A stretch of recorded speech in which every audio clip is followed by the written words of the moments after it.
yo lo que voy a comentar también un poco a partir de, sobre todo de la crónica, bueno, lo que comentó Cintia, como que abarca más, abarca el conjunto de la obra de Ebe, pero centralmente toma, me parece, una de las características más fuertes que aparece en la crónica, que es este registro, que es este registro permanente del otro, de los otros, sobre todo de personajes que en principio parecerían no haber merecido la representación literaria, como pueden ser, eso es algo que Ebe lo mencionaba con frecuencia, pero bueno, como pueden ser personajes tanto de los pueblos porque recorre y sobre los que escribe sus crónicas, como también en sus ficciones distintos tipos de personajes urbanos y de todos sectores sociales, con preferencia por los sectores bajos, medios, y con una mirada atenta también a las posibilidades de circulación entre esos sectores medios y bajos. No es una mirada que ponga el énfasis sobre los sectores, no es que ponga una escala y los vea desde un lugar bajo, sino que cada personaje aparece como con su propia escala, ¿no? Y con esta especie de confianza en el tránsito de diálogo social que aparece muy directamente. Tenemos el ejemplo que ya acabamos de ver en el cuento que leyó Gabriela Begerman recién, de Cómo vuelvo. O sea, más allá de la anécdota concreta narrativa que sostiene el cuento, de esta mujer que abandona su pequeño pueblo y acompaña a sus alumnos, y en este lugar conoce al profesor de educación física, con el que tiene esta aventura que parece ser un punto de inflexión en alguna parte de su subjetividad. Más allá de eso, la escena concreta, por ejemplo, del embalse, de ese lugar en el que era muy común en otra época que fuera como un lugar de encuentro de escuelas de todo el país, que aparece esto desde los chicos de Jujuy a los de Chaco, a los chicos porteños, bueno, maestros también de cada uno de estos espacios, cada uno con su pequeña singularidad, con el matiz que los diferencia. Nunca una otredad absoluta, ¿no? Siempre un matiz que los diferencia, que permite ver al otro y al mismo tiempo sigue existiendo la posibilidad de contactarse con ese otro, ¿no? Bueno, eso que está en todas sus ficciones está también fuertemente en sus crónicas, ¿no? Y es sobre las crónicas que voy a focalizar un poco ahora. Yo simplemente quería puntualizar algunos elementos que me parecen como específicos de las crónicas. Ustedes saben que, bueno, dentro de un rato vamos a hablar desde la mesa organizada por Adriana Hidalgo. Se están por editar también las crónicas completas de Ebe. Y bueno, y aparece por un lado esta cuestión de que Ebe fue desde la ficción hacia el terreno de la crónica. Algo que me parece que es muy relevante para tomar en cuenta es que si bien es algo que uno puede decir el fuerte, Ebe fue girando hacia la crónica propiamente dicha, por más que haya corrimientos de un género a otro, en realidad ella en las crónicas es muy fiel a una serie de modelos, a una serie de lecturas que tuvo siempre y que fueron centrales para su literatura también de ficción. Sobre todo cierta literatura del siglo XIX, que es ciertas escrituras, en sentido amplio del siglo XIX, que tiene una voluntad muy fuerte de representación del otro, por ejemplo, en el siglo XIX, de representación del campesino, del gaucho, del indio, del sujeto de ámbito rural, de pequeños pueblos, de la Buenos Aires del siglo XIX, que también era una aldea más chica o más grande. Y allí es interesante, me parece, cómo Eve tiene como modelo de cronistas a figuras del siglo XIX que establece un canon que, si bien es un canon que la literatura argentina aprecia, no, digamos, hay como una especie de recorrido que es interesante, lo que incluye y lo que deja de lado. Por ejemplo, prácticamente no aparece el Facundo, Sarmiento, prácticamente no aparece la gauchesca, que uno podría decir este interés por los sujetos rurales, etcétera. Bueno, debería incorporar la gauchesca, pero la gauchesca no está. Una cosa interesante que alguna vez vi que, ni siquiera me dijo a mí, que comentó, por ejemplo, la representación que tiene, le fastidiaba del Martín Fierro, la representación que tiene del indio, porque era obvio que Hernández no conocía al indio, y el indio queda como unos seres salvajes, que en todo caso es el lugar del exilio del personaje central, pero no aparecen prácticamente representados o aparecen como seres salvajes. Entonces ahí, por ejemplo, aparecen frecuentemente Lucio B. Mansilla, con su representación de los ranqueles y de otras tribus concretas, personas que están allí con experiencias, con sus lenguajes, con su actividad comercial, con su diplomacia. O sea, todo un mundo que no es un mundo fantaseado, al contrario, es un mundo muy concreto de representación de otros que existieron en el siglo XIX, que después voy a comentar, tienen continuidad en el siglo XX. O sea, no elige a Sarmiento, sí elige a Alberdi,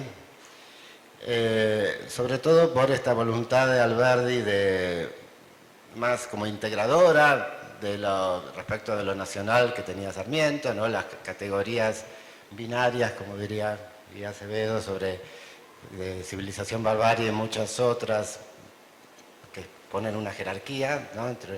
Eso no aparece en Alberdi, que tenía una mirada más plural sobre la sociedad que debía crearse en Argentina. Aparecen muchísimos viajeros que recorren, los viajeros que podían ser, bueno, no argentinos, normalmente viajeros europeos.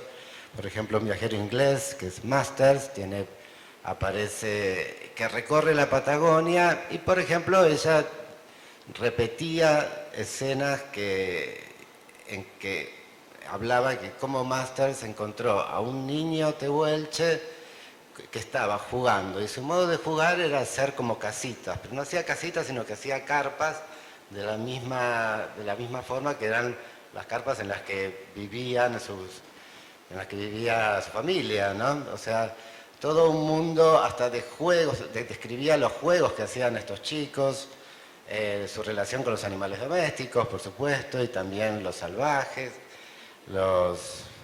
con también una transición entre domésticos y salvajes, unos guanacos que uno no sabe bien en qué lugar poner. Y bueno, y en realidad hablaba de estos autores, Mansilla, Masters, y muchos otros, más como si fueran parientes lejanos que contaban anécdotas.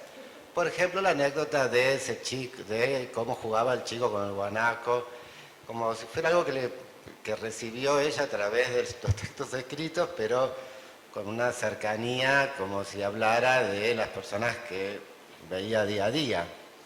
O, por ejemplo, aparece en Mansilla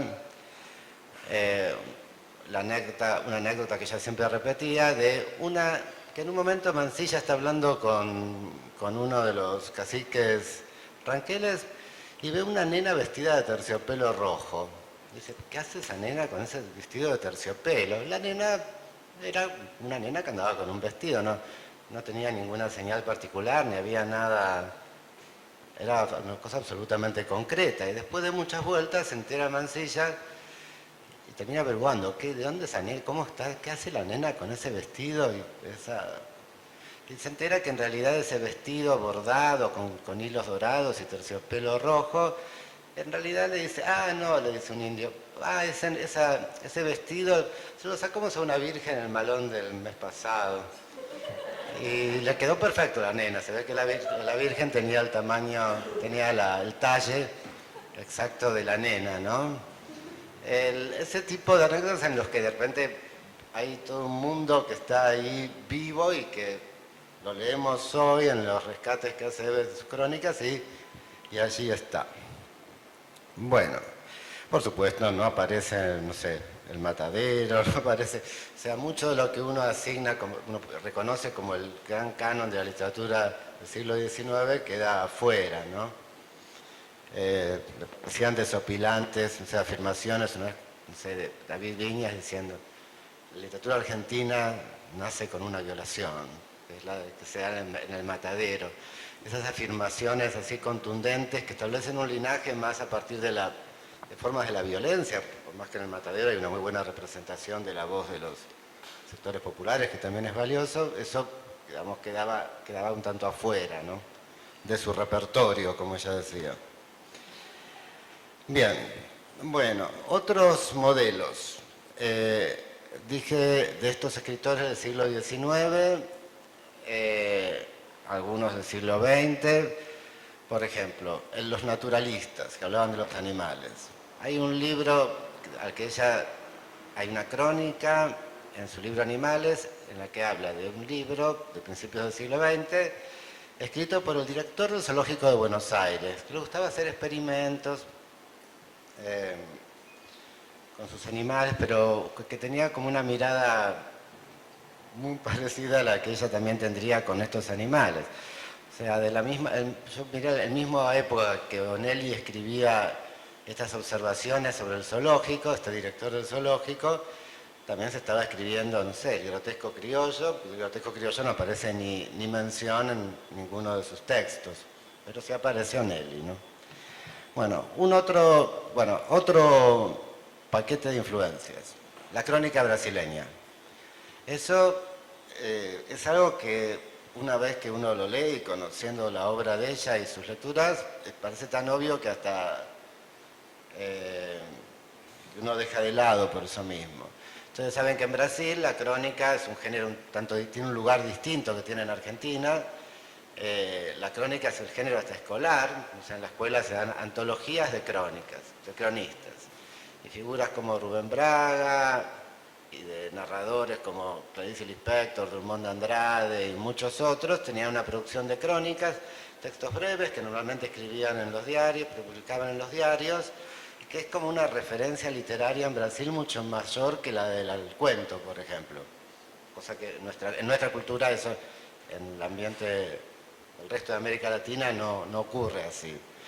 Ella tradujo crónicas de Rubén Braga, incluso de cronistas. Rubén Braga es como una estrella de la crónica, incluso de cronistas mucho menos conocidos. En un momento en que realmente se le daba muy poca atención a este género.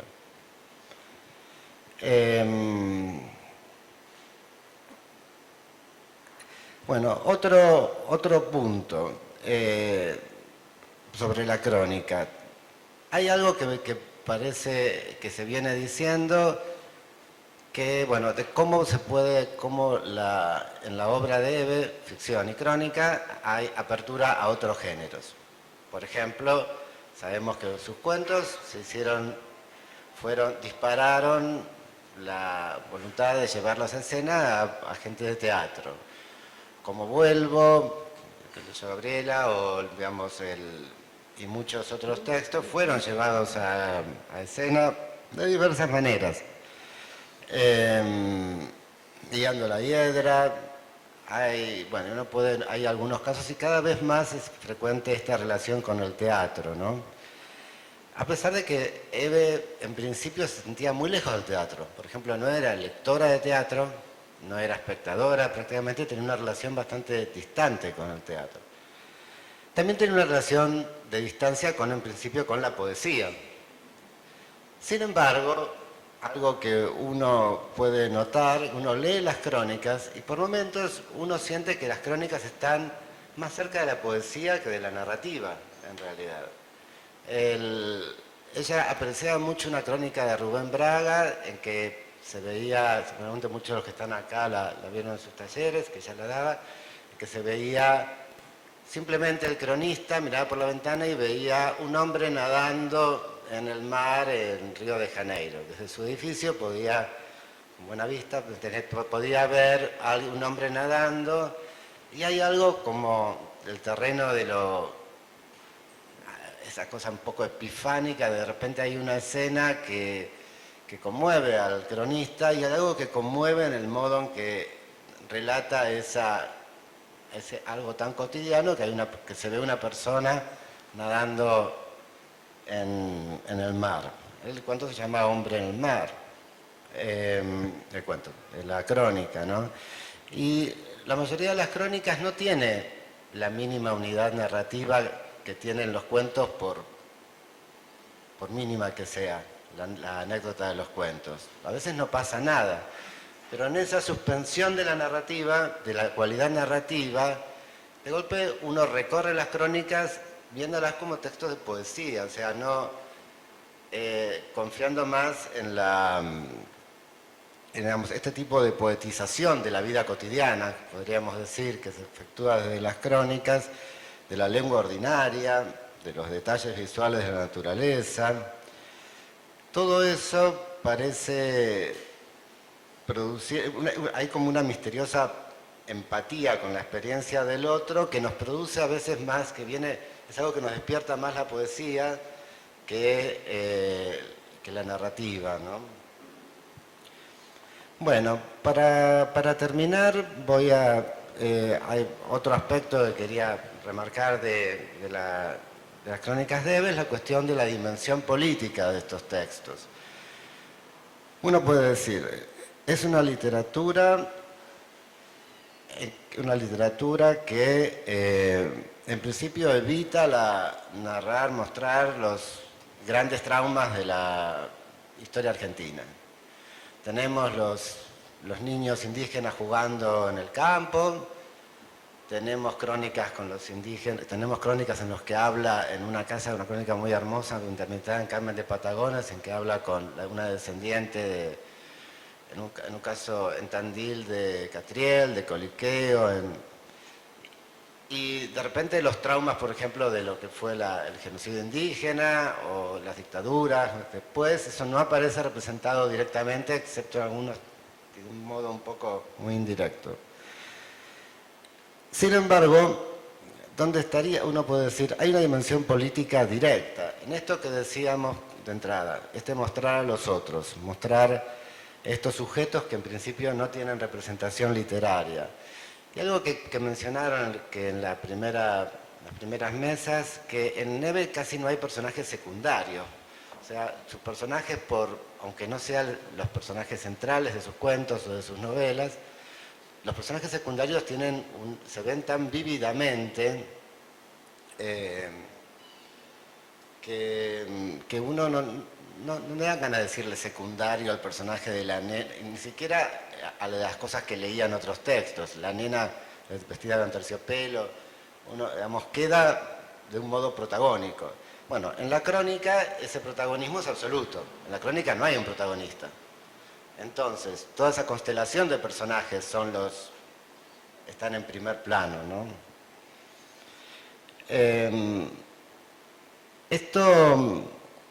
Esta dimensión política tiene que ver también con estas lecturas que hace el siglo XIX. O sea, Eve siempre mencionaba algo que le atraía más de la primera mitad, más que nada, incluso del siglo XIX argentino, que el posterior, que era la continuidad con una cierta mayor diálogo con el resto de América Latina, ¿no? Esta idea de nación, como se terminó por afirmar, a ella le interesaba estos corrimientos y le interesaba la diversidad de lo latinoamericano, incluso en el lenguaje, en los giros. Y para ella era tan interesante, diferencias regionales muy pequeñas que podía haber entre un pueblo y otro, como entre los elementos de Colombia y de Argentina, o entre Chile y Perú, o lo que fuere, ¿no? Y esta especie de cosa más fluida que había en el siglo XIX es algo que ella rescata, y que tendría como utopía, si es que la palabra utopía era una palabra que le molestaba profundamente, porque para ella había una realidad concreta en esos lazos y en esas vidas. Bueno, voy a dejar acá y vamos a escuchar a María Sonia. Bueno, presenté después de que hablara, vamos a sacar esa imagen que la gente queda congelada en imágenes que no hubiera elegido, ¿no? Porque la cerré pensando que se iba a apagar. Ah, bueno. Bueno, María Sonia.